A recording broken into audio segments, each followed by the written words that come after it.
What's up, Matt Brown here, and you're watching Esports Go. Let's get to the Overwatch highlights from Friday. We begin with the match that featured a top team going against a team looking to get into the top spot conversation. The New York Excelsior versus the Philadelphia Fusion. The XL are up 2 maps going into map 3 on Kings Row. The Fusion need to win the next 3 maps if they want to win the match. The XL are on the attack first. They surprise the Fusion with a double sniper technique. They are bullied off the first point. The Fusion are making a strong stand at the second checkpoint, but the XL's sniper strategy is still paying off. Boom, boom, boom. The Fusion are chunked down from far away while the tanks clean up the remaining defenders. The Fusion are pushed into a corner by the Onslaught. Meko cleans them all up, and the XL have pushed it through the last checkpoint. The Fusions turn onto the attack. Carpe goes deep into enemy lines on Hanzo to take out the XL Widowmaker, who is raining down hell onto the point. Without the Widowmaker, the XL are pushed out by the Fusion. EQO shows great restraint with his Dragon Blade. He takes out 4 members of the XL one by one without even using it. This gives him the opportunity at the last checkpoint if he chooses, but he ends up not needing to. We're all tied up. The Fusion are pushing the payload, but Carpe is caught out. Without one of their main damage dealers, the Fusion are slowly taken out one by one. The payload is stopped. The Fusion need a flawless defense to keep the dream alive. Libero swaps to the Pharah early on, and the Fusion never respond to the battle for the skies. Without any competition, he easily takes out the Fusion for an XL victory. They win the map 4 as well, securing the 4-0 clean sweep over the Fusion. Well, the XL come away with the hard-earned victory. All of the maps in this match were decided by 1 round. I wouldn't be surprised to see the Fusion in the Stage 2 playoffs, and the result of this particular match doesn't change my view on that. Let's move on. London was another team facing an opponent trying to prove themselves, the Spitfire and the Boston Uprising. We started off on Hanamura, the Spitfire on the attack first, but the Uprising defense comes out strong. Dream Casper lands kills on the front line, forcing the rest of the Spitfire back. Prophet responds with a Dragon Blade of his own in the Uprising's back line. Without any support, with the Uprising players are forced to retreat. The Spitfire have taken the first point. Prophet continues the spree. Switching to Tracer, he lands a sticky pulse bomb that takes out 2 Uprising members without the fuel team to defend the point. The Spitfire take it and are up 2-0.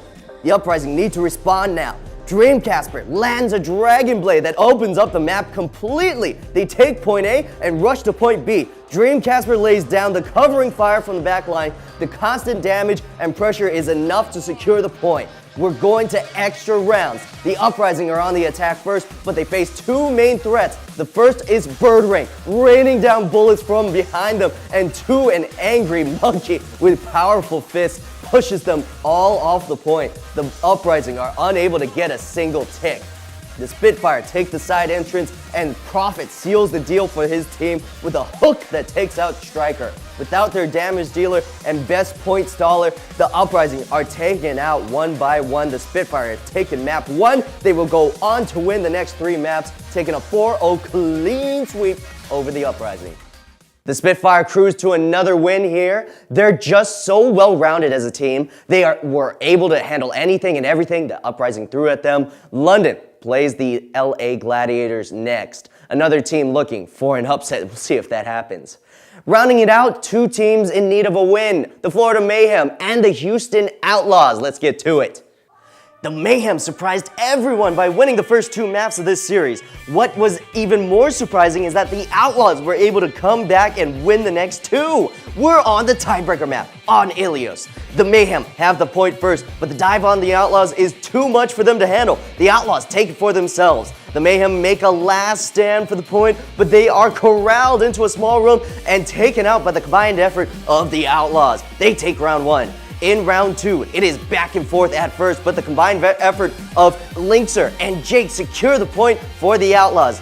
Vic needs to make a play. He jumps onto the point and tries to pulse bomb Raucus. He misses, but Raucus is forced off the point and taken out by the rest of the Mayhem.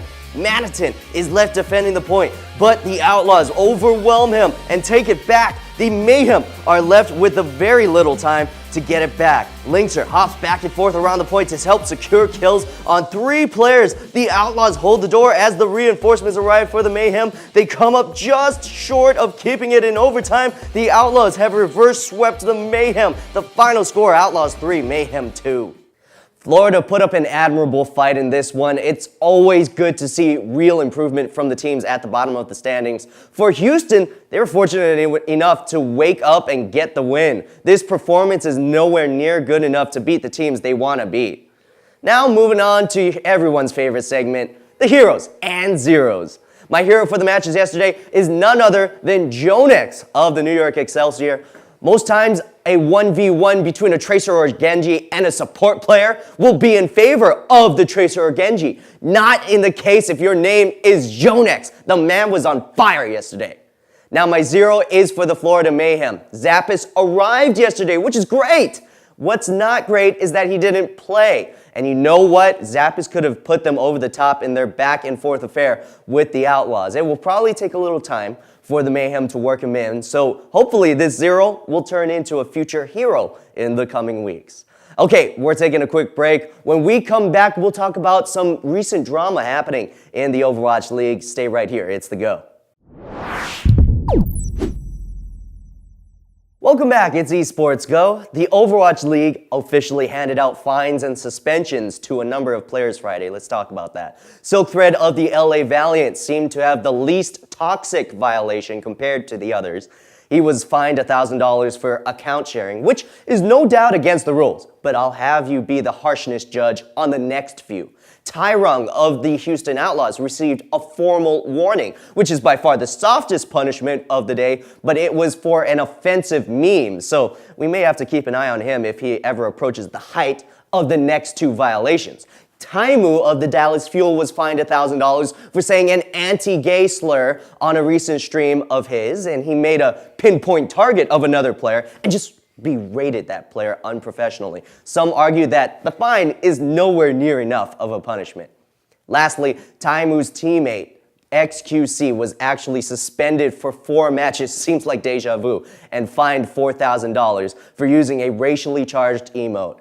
Now, the official statement doesn't list what specifically XQC did, but it was probably during an Overwatch League broadcast on Twitch, and host Malik Forte was making an appearance. XQC spammed the comments with the tryhard7 emote. Adjacently, this Fuel made an announcement saying that they had signed OGE, a tank specialist, just like XQC. So we'll keep you up to date on these players and league actions. You'll probably be able to find more in-depth analysis when we release our next Owl Watch podcast, a tab you'll find on our website, challengemedia.tv.